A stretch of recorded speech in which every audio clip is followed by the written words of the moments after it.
Hello everyone, कैसे हो आप सभी लोग। I hope you are doing great and your study is also going great.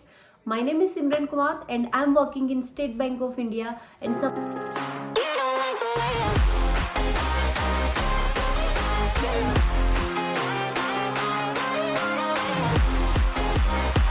सबसे पहले thank you so much to everyone जिन्होंने भी जो है मेरा स्टार्टिंग से लेकर अब तक साथ दिया है।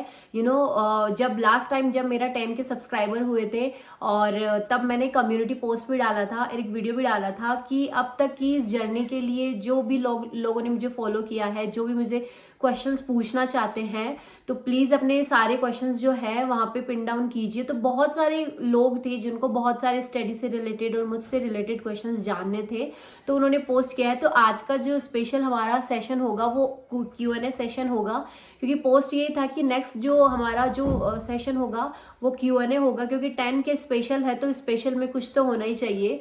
सो मैं आपके क्वेश्चंस का वेट कर रही थी, तो आपने बहुत सारे क्वेश्चंस किए और उन क्वेश्चंस के रिप्लाई जो है आज इस वीडियो में हम देने वाले हैं। And again I want to thanks to all of you कि जिन्होंने भी जो है मेरा इस जर्नी में अब तक का साथ दिया, एंड आगे ऐसे ही आप रहिए और अच्छे अच्छे वीडियोस देखते रहिए। तो जो भी सारे क्वेश्चंस थे मैंने आपके सारे क्वेश्चंस यहाँ पे नोट डाउन कर लिए, तो हम चलते हैं हमारे सारे क्वेश्चंस के रिप्लाई की ओर।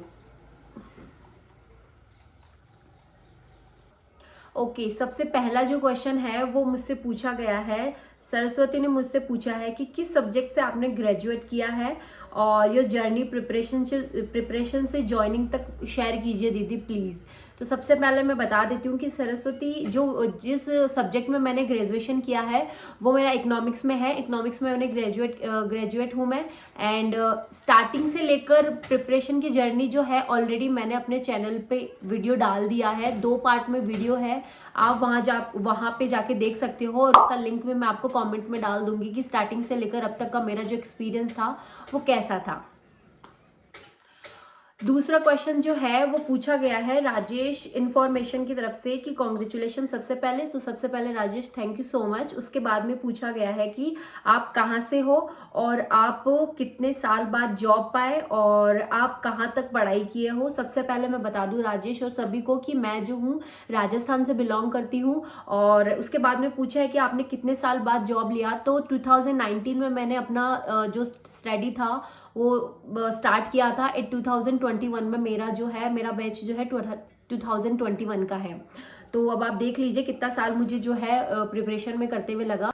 और उसके बाद में पूछा है कि और आप कहाँ तक पढ़ाई किए हो, तो कहाँ तक मैंने ग्रेजुएट हूँ, मैंने ग्रेजुएशन ही किया है, ग्रेजुएशन से आगे मैंने नहीं किया है। उसके बाद में हमारा अगला क्वेश्चन है जो मुझसे पूछा गया है अश्शु नाइक ने कि सबसे पहले कॉन्ग्रेचुलेशन, तो उनको भी thank you. Should we need to take print out of form का प्रिंट आउट मतलब क्या पूछ रहे हो। अगर आप पूछ रहे हो कि आपने फॉर्म फिलअप किया है और उसका प्रिंट आउट का फॉर्म, तो वो अगर आप नहीं भी लेते हो, जब आपका ज्वाइनिंग होता है, डीवी होता है, तो वहां से उस टाइम पे उस मोमेंट पे आप डाउनलोड कर सकते हो, ये इतना बड़ा इशू नहीं है। ओके, उसके बाद में अगला क्वेश्चन जो पूछा है फरहान ने मुझसे पूछा है कॉन्ग्रेचुलेशंस मैम, तो उनको भी थैंक यू।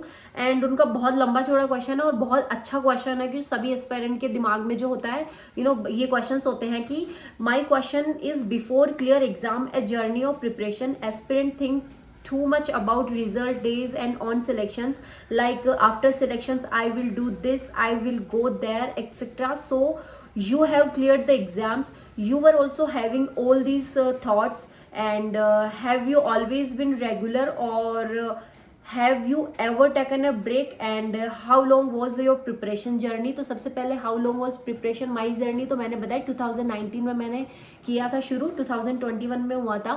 और इन्होंने पूछा कि जब कोई एस्पिरेंट जो होता है अगर वो प्रिपरेशन करना चालू करता है तो उनके दिमाग में बहुत सारे क्वेश्चंस होते हैं कि बहुत सारे थॉट्स होते हैं कि बाद में हम जॉब लग जाएंगे तो हम ये करेंगे वो करेंगे।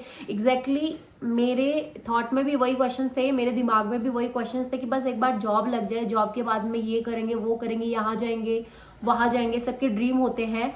और उस ड्यूरेशन में क्या होता है कि कई बार हमें इतना ज़्यादा डिमोटिवेट हो जाते हैं ना कि हमें चीज़ें ना तो हम स्टडी कर सकते हैं ना हम कुछ और कर सकते हैं। तो उस बीच में मैं बताऊंगी, क्योंकि रैदर मैं स्टडी करती थी उससे अच्छा होता था, मेरी स्टडी नहीं हो पाती थी तो मैं थोड़ा सा ब्रेक ले लिया करती थी। ब्रेक में आप क्या कर सकते हो कि आप ब्रेक में कहीं और अदर प्लेस पे चले जाओ। ऐसा नहीं 1 या 2 दिन का ब्रेक ले लो कि आज अगर आपका पढ़ने का मन नहीं हो रहा है तो एग्जैक्टली जब मैं रेगुलर मेंस फेल होते जाती थी, मेरे क्लियर नहीं होते थे, तो मैंने सोच लिया था कि अभी जो है मैं 1 महीने कोई भी पढ़ाई नहीं करूंगी।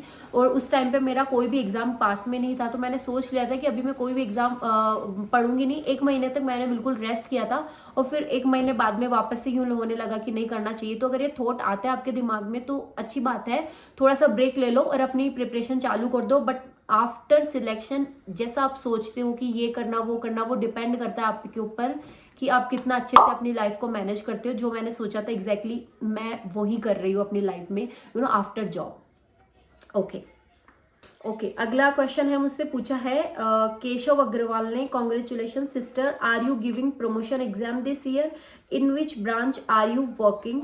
सबसे पहले प्रमोशन एग्जाम की एलिजिबिलिटी जो होती है, मैंने बताया कि JIB CIB कर लेते हो तो आफ्टर 2 ईयर आप जो है एलिजिबल हो जाते हो। बट आप JIB CIB नहीं करते हो तो आफ्टर 5 ईयर होते हो। तो मुझे अभी जो है 2.5 ईयर हुआ है और मेरा जो है JIB CIB दोनों क्लियर नहीं हुआ है। JIB मेरा क्लियर हुआ था, उसके 2 पेपर हुए थे, बाकी मेरा नहीं हुआ था। तो इस साल तो मैं प्रमोशन एग्जाम नहीं दे रही हूँ। एंड अगला पूछा कि in which branch you are working. तो ब्रांच तो मैं आपको नहीं बताऊंगी, बट इतना बता सकती हूँ कि अहमदाबाद सर्किल मेरा है। ओके, एंड अगला क्वेश्चन जो पूछा है, आस्था ने मुझसे पूछा है कि why did you choose SBI clerk over RRB PO। सो आस्था, मैं बता देती हूँ कि मैंने SBI क्लरिकल क्यों चूज किया कि RRB PO में मेरा फाइनल सिलेक्शन नहीं हुआ था। इंटरव्यू मैंने दिया था बट फाइनल सिलेक्शन नहीं हुआ था, तो SBI क्लरिकल का हो गया था, तो इसलिए मैंने चूज किया था। उसके बाद में मुझसे पूछा है, जितेंद्र ने मुझसे पूछा है कि are you happy. First question उनका ये है एंड सेकंड उनका क्वेश्चन है कि व्हाट योर फ्यूचर प्लान। देखो, आर यू हैप्पी, तो अगर आप बोलोगे कि जॉब लेने के बाद में मैं हैप्पी हूँ कि नहीं हूँ, तो सबसे पहले मैं बता देती हूँ कि जॉब एक खाली सिंगल जॉब होती है तो सब कुछ एक टाइम के बाद में लोग बोर हो जाते हैं। जॉब ही नहीं, अगर कोई भी ऐसा काम कर रहे हैं, हम स्टडी से भी बोर हो जाते हैं, अगर हम 2 साल प्रिपरेशन भी कर रहे हैं तो उससे भी बोर हो जाते हैं। तो ऑब्वियस सी बात है कि जॉब से तो बोर हो जाते हैं। और उसके बाद में हैप्पी रहने के लिए मैं कुछ भी कर लेती हूँ। जस्ट लाइक मैं कभी ट्रिप पे निकल जाती हूँ, कभी बाहर कर लेती हूँ, कभी बुक पढ़ लेती हूँ, कभी कभी जॉब से इतना ज़्यादा हो जाती हूँ कि मैं थोड़ा सा ब्रेक लेके कहीं भी अपने घर चले जाओ या घूमने चले जाओ। लाइफ डिपेंड करती है आपके ऊपर कि आप अपनी जॉब को किस तरीके से लेते हो। बर्डन तो होता है, बैंकिंग सेक्टर में बहुत ज़्यादा बर्डन होता है, ये तो मैं डिनाई नहीं करूँगी, बट उस बर्डन को काम करना है, क्योंकि अगर सारे ड्रीम आपके फुलफिल होते हैं तो वो एक जॉब मेरे लिए तो एक जॉब ही थी, जॉब ने ही मेरे सारे ड्रीम फुलफिल किए हैं। एंड उसके बाद में होता है what's a future plan. Future plan तो मैं कह नहीं सकती, बता नहीं सकती, बट फ्यूचर मैं ऐसा सोचती हूँ कि फ्यूचर मेरा ब्राइट ही होना चाहिए। कुछ भी हो, चाहे बैंकिंग सेक्टर में मुझे करना हो तो वो भी मैं अच्छा करती हूँ, काम में भी मन लगाती हूँ। अदर मेरी पर्सनल लाइफ है, चाहे मुझे यूट्यूब करना है, चाहे मुझे कहीं ट्रिप पे जाना है, ये करना है, बस खुश रहना है। एग्जैक्टली मैं ये सोचती हूँ, फ्यूचर ब्राइट होना चाहिए, तो ये मेरा फ्यूचर प्लान है। उसके बाद में अगला क्वेश्चन है कि पूछा है मुझे विराल संजय पटेल ने कि आपने करंट अफेयर वीडियो से किए थे या PDF से, एंड मुझे बैंकिंग अवेयरनेस के भी सारे टॉपिक कवर करने हैं, कहाँ से करूँ, please reply free of source उनको बताना है। सबसे पहले कि उन्होंने पूछा कि आपने वीडियो से किया था या PDF से किया था, तो मैं बता देती हूँ कि विराल, मैंने वीडियो और PDF दोनों से किया था। और फ्री ऑफ सोर्स अगर आप मुझसे पूछ रहे हो, फ्री ऑफ सोर्स के लिए मैं आपको बोलूँगी कि जैसे मैंने भी पूरा फ्री ऑफ सोर्स ही लिया था, पेड मेरा कुछ भी नहीं था इसमें। सबसे पहले मैं डेली करंट अफेयर लिखा करती थी अड्डा 247 से, आशीष गौतम सर से, देन परचम क्लासेस जो रिचा मैम पढ़ाती हैं वहाँ से मैं किया करती थी। उसके बाद में अफेयर क्लाउड से and study IQ Gaurav sir से मैं किया करती थी। तो ये मेरे 4 सोर्स थे मेरे, और आप भी चाहो तो उनको फॉलो कर सकते हो, एकदम फ्री है ये। उसके बाद में मुझसे पूछा है, शोभित ने मुझसे पूछा है, मैम क्या गवर्नमेंट बैंक में भी सेल्स के टारगेट्स होते हैं क्या। देखो, अगर आप क्लैरिकल हो तो आपके पास में कोई टारगेट नहीं होते। छोटे मोटे ब्रांच में जो पर डे के टारगेट्स होते हैं वो होते हैं। अगर आप पीओ हो बैंक में तो फिर थोड़े से होते हैं, बट सेल्स टारगेट इतना ज़्यादा वो नहीं होता कि आप ये सोचो कि जैसे प्राइवेट सेक्टर्स में इन सब में होते हैं उस तरीके के कोई टारगेट्स इतने ज़्यादा नहीं होते हैं, बट थोड़ा सा बर्डन होता है, इतना मैं कह सकती हूँ। उसके बाद में हिमांशु ने मुझसे पूछा है कि इंग्लिश की हिंदी कैसे करें, ये सिर्फ बता दो, इसके लिए क्या करना पड़ेगा। इंग्लिश की हिंदी कैसे करना है आपको, मतलब आप सबसे पहले बैंकिंग के लिए अगर कोई इंग्लिश का मैं देखूं कि वहाँ से इंग्लिश का हिंदी करना इतना ज़्यादा कंपलसरी नहीं है, बस इंग्लिश जो है उसको ही अंडरस्टैंड करो। वहाँ पे जब आप पढ़ोगे, ग्रामर करोगे, आप रीडिंग करोगे, तो वहाँ हिंदी की आपको ज़रूरत ही नहीं पड़ती है। वहाँ आपको ट्रांसलेशन नहीं पूछा जाता है, वहाँ एग्जैक्टली क्वेश्चंस के आंसर पूछे जाते हैं। और वो चाहो तो आप इंग्लिश से भी कर सकते हो, और वो कैसे इंप्रूव होगा, वो रीडिंग से ही इंप्रूव होगा। तो आप इंग्लिश का हिंदी करने की सोच रहे हो तो ये बिल्कुल गलत ट्रिक है आपकी, तो ऐसा ना करो तो ज़्यादा बेटर होगा। उसके बाद में पूछ रहे हैं कि किसने पूछा है, कोमल प्रवनी ने मुझसे पूछा है, please tell everything about transfer policy. तो ट्रांसफ़र पॉलिसी के लिए भी मैंने आपको ऑलरेडी बता दिया है, मेरा एक लास्ट वीडियो है जो भी मैं आप कमेंट में डाल दूँ, सॉरी डिस्क्रिप्शन में डाल दूँगी, आप वहाँ से जाके वो वीडियो भी देख सकते हो, एवरीथिंग अबाउट ट्रांसफ़र पॉलिसी। उसके बाद में पूछा है, किसने पूछा है, अश्विनिक ने मुझसे पूछा है कि it is my first attempt during exams, what all things will be needed, and rough sheet लेके जाना है क्या एग्ज़ाम में। तो अगर आपका ये फर्स्ट है तो मैं बोलूँगी कि सबसे पहले अगर आपका फर्स्ट अगर एग्ज़ाम का ये अटेम्प्ट है तो डायरेक्ट मॉक टेस्ट में घुसना या डायरेक्ट मेंस का लेवल का एग्ज़ाम देना तो ये ज़्यादा बेटर नहीं होगा। और सारी चीज़ें आपको कवर करनी भी पड़ेगी, यस ऑफ कोर्स। और सबसे पहले आप अपने बेसिक्स क्लियर करना, ये नहीं कि आप अपने बेसिक्स क्लियर नहीं कर रहे हो, डायरेक्ट मॉक टेस्ट दे रहे हो। सब्जेक्ट टू सब्जेक्ट और टॉपिक वाइज टॉपिक आप अपने बेसिक क्लियर करना, और फिर उसके बाद में मॉक टेस्ट पे जाना तो हो जाएगा। एंड रफ शीट ले जाना एग्जाम में कोई ज़रूरत नहीं, इवन पेन भी नहीं लेकर जाओगे आप, अपना पेन भी वहाँ पे देते हैं, इसकी कोई ज़रूरत नहीं है। और उसके बाद में मुझसे पूछा है @ASG ने, क्या पूछे सब तो पता है, स्टार्टिंग से आपके साथ में है। That is so cool and that is so make me happy कि स्टार्टिंग से आपके साथ में है। ये ऐसे सब्सक्राइबर जो स्टार्टिंग से मुझे फॉलो करते हैं, दे नो एवरीथिंग, क्योंकि कुछ मैं कम्युनिटी पोस्ट पे अपना शेयर करती हूँ, कुछ मैं इंस्टाग्राम पे शेयर करती हूँ, कुछ मैं अपनी रील्स या वीडियोज़ के थ्रू आउट मैं सेंड करती हूँ, तो उनको सब कुछ पता है, तो इनका कोई क्वेश्चंस नहीं है। उसके बाद में मुझसे पूछा है प्रिया मंडल ने, मैम आप कैसे मोटिवेटेड रहते थे आपने प्रिपरेशन की जर्नी में। सबसे पहले मोटिवेटेड जब आप प्रिपेयर कर रहे होते हो, ऑफ कोर्स कई बार हमारे टाइम बीच में ऐसा होता है कि डिमोटिवेट होते हैं, कभी हमें लगता है कि हमारा सिलेक्शन हमारा नहीं होगा, बाकी सबका हो जाएगा। और कई बार हम ऐसे क्वेश्चन अटेम्प्ट करते हैं कि आते हुए भी नहीं आते, तो ज़्यादा डिमोटिवेट हो जाते हैं। तो इस ड्यूरेशन में आपको मोटिवेट कैसे होना है कि थोड़े टाइम के लिए ब्रेक ले लो। अगर वो क्वेश्चन नहीं हो रहा है या पढ़ने का मन नहीं करता, ज़बरदस्ती आप मत करो। मैं मोटिवेट होने के लिए कोई भी अच्छे से मोटिवेशनल स्पीकर होते थे वो देख लिया करती थी, मूवी देख लिया करती थी, या कोई भी ऐसे कैंडिडेट जो ऑलरेडी सिलेक्टेड है मैं जाके उनसे बात किया करती थी, ये सब किया करती थी। और डिमोटिवेट सब लोग होते हैं, ऐसा नहीं है कि डिमोटिवेट मैं नहीं होती थी, बहुत ज़्यादा होती थी।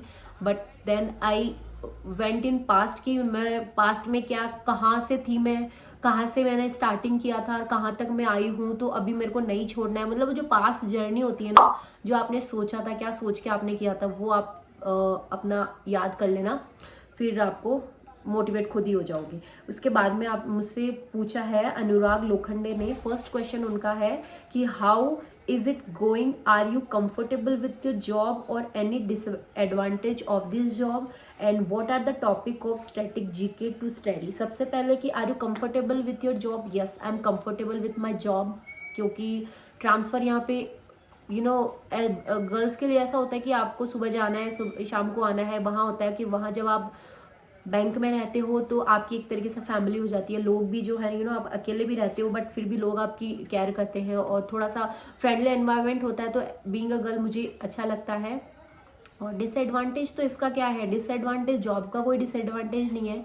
डिसएडवांटेज तो इतना ही लगता है कि सपोज कोई फेस्टिवल है ब्रांच में, आपको कई बार होता है कि नहीं मिलती है, दिवाली की 1 दिन की छुट्टी होती है, तो हमें तो हमारे घर में फेस्टिवल 4 दिन का होता है, तो वो छुट्टी नहीं मिलती है। तो डिसएडवांटेज तो यही है, बाकी तो कोई डिसएडवांटेज मुझे नहीं लगा आज तक मेरे लिए कोई था। और उसके बाद में है what are the topic of static GK. Static GK के टॉपिक्स कौन कौन से हैं? देखो, अगर रफली मैं अगर जल्दी जल्दी में बता दूं, वो कि सारी जो कंट्रीज होती है उनकी कैपिटल होती है वो, और उसके बाद में सारे स्टेट होते हैं, उनके गवर्नर, उनके सीएम होते हैं, वो कर लो। सारे जो कैबिनेट मिनिस्टर होते हैं वो, उनका नाम, उनकी जो कॉन्सिक्वेंसीज होती है वो आप अच्छे से याद कर लो। एंड बैंक होते हैं सारे, बैंक और बैंक के हेडक्वार्टर्स होते हैं, ये सारे स्टैटिक्स होते हैं। और जब भी आप करंट अफेयर पढ़ते हो, कुछ ऐसी एक्स्ट्रा चीज़ें होती है, जैसे बैंक के जो सारे एमडीज होते हैं और सीएम होते हैं, वो सारे आप याद करो। स्टैटिक में रफली तो ये देखा जाता है, और अगर याद होगा तो मैं नेक्स्ट टाइम कभी बताऊंगी। उसके बाद में क्वेश्चन है, अदिति राठौर ने मुझसे पूछा है कि क्वांट के कॉन्सेप्ट और इंग्लिश में कहाँ सुधार करें। क्वांट के कॉन्सेप्ट और इंग्लिश में कहाँ से सुधार करें? सबसे पहले क्वांट के लिए आप अपने बेसिक्स क्लियर करो अदिति। बेसिक्स के लिए आप आशीष अरोड़ा सर है, वहाँ से फॉलो करो, मैंने भी उनको किया था। एंड अड्डा की बुक है ऑफलाइन प्रैक्टिस के लिए, क्वेश्चंस अगर नंबर ऑफ क्वेश्चंस आप लेना चाहते हो, अड्डा की बुक है, अड्डा की बुक जाके परचेज कर सकते हो आप। एंड उसके बाद में आशीष सर की भी ऑफलाइन बुक आती है, वो भी कर लो, मॉक टेस्ट दे लो, कॉन्सेप्ट सारे वहाँ से एक चैनल से आप क्लियर कर सकते हो। ये तो मैं गारंटी देती हूँ आपको कि आशीष सर को फॉलो कर लो, वो एक चैनल पे आपके पूरे सारे डाउट्स क्लियर करवा देंगे। उसके बाद में इंग्लिश के लिए निमिषा मैम को फॉलो करो, उनके डेली एडिटोरियल होते हैं, वो पढ़ाते हैं, वो करो फॉलो। 120 रूल्स जो है उनके सारे, वो कर सकते हो आप उनको फॉलो। और डेली न्यूज़पेपर पढ़ो, सारे कॉन्सेप्ट आपके वहीं क्लियर हो जाएंगे। कुछ ना करो न्यूज़पेपर आप पढ़ो, सभी को एडवाइस करती हूँ कि न्यूज़पेपर आपको पढ़ना ही पढ़ना चाहिए, कुछ करो या ना करो, बेस्ट सोर्स है न्यूज़पेपर। उसके बाद में अगर आप फन वे में कहीं ट्रैवल कर रहे हो, कहीं जा रहे हो, तो बुक पढ़ लो। बुक पढ़ना भी थोड़ा अच्छा होता है कि थोड़ा हैबिट में आ जाता है। अगर आप न्यूज़पेपर पढ़ रहे हो तो ऐसा मत सोचो कि न्यूज़पेपर पढ़ रहे हो तो लाइन टू लाइन आपको याद होनी चाहिए, या फिर वो न्यूज़ आपको पूरी अंडरस्टैंड होनी चाहिए। बस आपको रीडिंग करना है। फिर जब आप थोड़े थोड़े दिन बाद में रीडिंग करोगे तो हैबिट बन जाएगा, और हैबिट बन जाएगा आपका तो इंटरेस्ट आने लगेगा। एग्जैक्टली ये है। उसके बाद में मुझसे पूछा है राहुल दत्ता ने कि रूरल बैंक में पोस्टेड हो क्या? यस, मैं रूरल बैंक में पोस्टेड हूँ। ये एक रूरल एरिया है, मतलब घर जाने के लिए भी सबसे पहले तो 28 किलोमीटर दूर जाओ, फिर वहाँ से आप ट्रेन पकड़ के घर जाओ, तो रूरल ब्रांच है। यस। उसके बाद में अभिषेक जायसवाल ने पूछा है कि क्या सच में एसबीआई में क्लर्क को सीनियर मैनेजर लेट इवनिंग तक रोकते हैं, और बैंक में एक बार में कितनी लीव्स मिल सकती है सॉरी। तो बैंक में सीनियर लेवल रोकते हैं। देखो, ये ब्रांच टू ब्रांच वेरी करता है। कई बार बड़ी ब्रांच होती है तो स्टाफ जो है हर काम के लिए डिवाइड होता है, तो अपना अपना काम करो, निकल जाओ। और रूरल ब्रांच में क्या होता है, सिंगल मेन ब्रांच में क्या होता है कि नेफ्ट आरटीजीएस आपके ऊपर होता है, ट्रांसफर आपके ऊपर होता है, अकाउंट ओपनिंग आपके ऊपर होता है, योनो जो नेट बैंकिंग सारे होते, सब कुछ आपके ऊपर होता है। तो वहाँ काम होता है, और काम करने वाले आप अकेले हो तो आपको अकेले, चाहे लेट तक बैठ के करो, चाहे कुछ भी करो, चाहे टाइम में करो, वो आपको करना पड़ेगा। तो ऐसा है। बाकी सीनियर मैनेजर का कोई हक नहीं बनता है कि वो आपको जबरदस्ती बैठा के रखे, जबरदस्ती नहीं रख सकता है, बट आपका काम है तो आपको बैठना पड़ेगा। एग्जैक्टली ये होता है। और उसके बाद में कितनी लीव मिलती है वो आपको सीएल और पीएल होती है। पीएल मिलती है, मुझे एग्जैक्टली अच्छे से पता नहीं है, बट ये होता है कि बाकी पीएल भी मिलती है आपको, मेडिकल भी मिलते हैं आपको। तो ये लीव का तो कोई चक्कर नहीं है। लीव तो अच्छी खासी बैंक में मिलती है आपको, हर मंथ की एक सीएल मिलती है, पीएल भी मिलती है। पीएल हमारे पास में इतनी होती है कि आप इन कैश भी करवा सकते हो। अगर आपके पास में पीएल इकट्ठी हो जाती है तो बैंक ये भी आपको देता है। एसबीआई में तो होता है, बाकी अदर बैंक का मुझे नहीं पता कि इन कैश भी आप करवा सकते हो। तो ये होता है। उसके बाद में मुझसे ब्राउन गर्ल ने मुझसे पूछा है कि दीदी प्लीज़ बताइए, मैं इंग्लिश मीडियम से हूँ बट मेरी मैथ्स वीक है, मुझे कितने ईयर लगेंगे जॉब लगने में, और मेरा होगा कि नहीं, प्लीज़ मुझे बताइए। सबसे पहले मैथ्स अगर आपकी वीक है, वीक सबकी होती है, मेरी मैथ्स और इंग्लिश दोनों वीक था, बट मैथ्स के लिए आप जो है, मैंने सोर्स बताया आपको, अगर आपने वीडियो देखा होगा अभी, कि आशीष सर को फॉलो करो, ये आपका सोर्स रहेगा। और आपका सिलेक्शन होगा नहीं होगा, आपका सिलेक्शन होगा अगर रेगुलरली आप प्रैक्टिस करोगे तो बिल्कुल होगा। और कितना टाइम लगेगा वो डिपेंड करेगा आप पर कि कितना टाइम लगेगा। ज़्यादा अगर अपनी स्टडी को टाइम दोगे तो कम टाइम लगेगा, और ऐसे डेली का सिर्फ एक घंटा आप पढ़ रहे हो, कभी मॉक टेस्ट नहीं लगा रहे तो थोड़ा ज़्यादा टाइम लग सकता है। बट रेगुलर आप प्रैक्टिस करो और आपका सिलेक्शन डेफिनेटली होगा। तो ये सारे क्वेश्चंस जो थे मैंने जितनी नज़र में आए मैंने लिए। अगर बाकी किसी का क्वेश्चंस जो है रह गया हो तो प्लीज़ सॉरी फॉर दैट, और वापस से आप अपना कमेंट कर सकते हो और मैं उसका रिप्लाई आपको कमेंट में दूंगी। तो ये सारे आई होप कि जितने भी आपने सबने पूछे होंगे आपके सभी के डाउट्स क्लियर हुए होंगे। और बाकी सारे स्ट्रैटेजी वीडियो आप देखने के लिए मेरे चैनल को सब्सक्राइब कर सकते हो। आगे नेक्स्ट टाइम आने वाले टाइम के लिए, आने वाले एग्जाम्स के लिए आप बहुत कुछ आपको सीखने को मिलेगा। And thank you so much again कि आप लोगों ने मेरा अब तक का इतना साथ दिया। एंड स्टार्टिंग में जब मैं जब मैं यूट्यूब चैनल शुरू कर रही थी, जब मैं करवाती तो मुझे कुछ भी आइडिया नहीं होता था, जस्ट मैं वीडियो अपलोड करके डालती थी। And now I am feeling so confident कि आप लोग मुझे देखते हो, आप लोग मुझसे गाइड लेते हो और आप लोग बहुत ज़्यादा मुझे मोटिवेट भी करते हो। सबसे पहले thank you so much. And बाकी का सारे वीडियो देखने के लिए चैनल को सब्सक्राइब कीजिए। एंड तब तक के लिए बाय।